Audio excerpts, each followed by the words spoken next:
Zee 24 Taas एक पाऊल पुढे। सुपरस्टार राजेश खन्ना जिवंतपणीचे एक आख्यायिका बनलेल्या या सुपरस्टारची एक नवी कहाणी आता समोर येते। अगर तुम ना होते असं म्हणत शेवटची साथ आता अलग अलग झालीय, पण जग सौतन समजत राहिली आणि वास्तवात ते होतं एक वेगळंच समरप्रेम।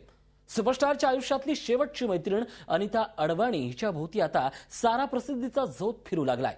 आजपर्यंत दूर राहिलेली अनिता या निमित्तानं खऱ्या अर्थाने चर्चेत आली आहे। अनिता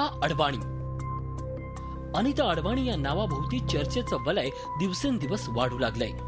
काही दिवसांपर्यंत सुपरस्टार राजेश खन्ना यांची मैत्रीण एवढीच अनिता अडवाणी यांची ओळख। मात्र राजेश खन्ना यांच्या मृत्यूनंतर अनितानं केलेल्या मागण्या आणि त्या संबंधी प्रसार माध्यमातून सुरू झालेल्या वावड्यांमुळे ही पेशश्री पर्सनॅलिटी आता प्रसिद्धीच्या झोतात आली आहे। कोण आहे ही अनिता अडवाणी? अनिता अडवाणी ही फिलिपाईन्सचे माजी राष्ट्राध्यक्ष फर्डिनांड मार्कोस आणि इल्मेडा यांची भाची आहे आणि हीच या नावाची पहिली ओळख होती। मार्कोस यांच्या भोवती फिलिपाईन्समध्ये प्रचंड राजकीय वलय आहे, तर इल्मेडा यांच्या बुटांच्या कलेक्शनमुळे त्या विख्यात होत्या। या साऱ्या परिस्थितीत वाढलेल्या अनितानं भारतातला आपला मित्र निवडला, तोही सुपरस्टार राजेश खन्ना।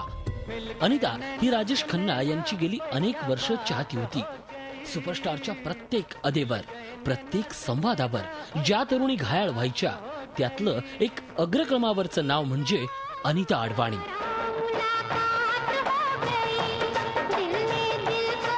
अनितासाठी राजेश खन्ना म्हणजे सब कुछ होते। कशी आली अनिता काकाच्या संपर्कात?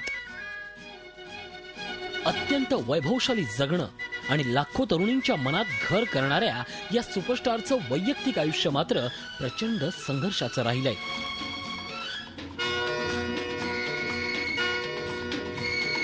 डिंपलशी झालेला तिचा विवाह अनेक तरुणींचं हृदय तोडून गेला होता। राजेश खन्ना आणि डिंपलच्या संसारात दरी पडली आणि हा सुपरस्टार एकटा पडला। मंदावत चाललेला करिश्मा आणि एकटेपण यामुळे सुपरस्टारच्या आयुष्यात आशीर्वाद या बंगल्याशिवाय दुसरं कोणीच समजून घेणारं उरलं नव्हतं। आणि याच वेळी राजेश खन्नाची मैत्रीण असलेल्या अनितानं आशीर्वाद मध्ये आणि राजेश खन्नाच्या आयुष्यातही प्रवेश केला। एकाकीपणात मिळाली अनिताची साथ। एकाकी बनलेल्या राजेश खन्ना यांच्या आयुष्यात आपण गेली 8 ते 10 वर्ष साथ दिल्याचा दावा अनिता अडवाणी यांनी केलाय। एवढंच काय, तर राजेश खन्ना यांच्या गेल्या काही दिवसातील आजारपणातही अनिता या रुग्णालयात त्यांना भेटायला जात असत। थोड़ा खाना खाने में फंसी है, थोड़ा खाते नहीं है ठीक से, मतलब मनाना पड़ता है। 10 चीजें रखो तो एक चीज खाते हैं। लेकिन अब उनकी तबीयत कैसी है? पहले अच्छी है, बहुत अच्छी है। डिस्चार्ज क्या सीन है? टेस्ट करेंगे अभी, आज शाम को लेटेस्ट या कल शाम को। और कौन से फ्लोर पे हैं? कुछ ऐसा कोई आराम से हैं? जी सब फर्स्ट क्लास है, लवली हॉस्पिटल है, they are taking care of it. Rajesh Khanna यांची प्रकृती ढासळल्यानंतर मात्र पत्नी डिंपल, मुलगी रिंकी, ट्विंकल आणि जावई अक्षय कुमार यांनी अनिताला आशीर्वाद बंगल्यावर येण्यास मज्जाव केला होता आणि तिथंच खरी ठिणगी पडली। त्यानंतर काही तासातच राजेश खन्ना यांनी जगाला अखेरचा अलविदा केला। पण त्या एक दिवस अगोदरच वादळापूर्वीच्या शांततेनं अघटित होणार याची जाणीव करून दिली होती। सुपरस्टारच्या मृत्यूच्या एक दिवस अगोदर नोटीस। अनिता अडवाणी यांनी राजेश खन्नाच्या मृत्यूच्या एक दिवस अगोदरच आपल्या वकिलांमार्फत नोटीस पाठवली होती।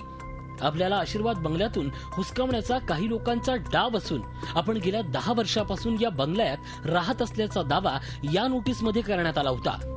अनितानं या संपत्तीत आपल्याला वाटा हवाय असा दावा केला नसला तरी आशीर्वाद बंगल्यासंदर्भात काही मागण्या केल्या होत्या। आता या साऱ्या प्रकरणावर कोण आणि कसा पडदा टाकेल हे काळच ठरवेल।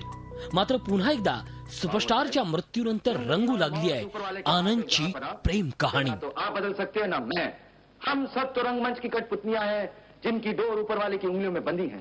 कब कौन कैसे उठेगा ये कोई नहीं बता सकता है। झी 24 ताससाठी ब्युरो रिपोर्ट। झी 24 तास एक पाऊल पुढे।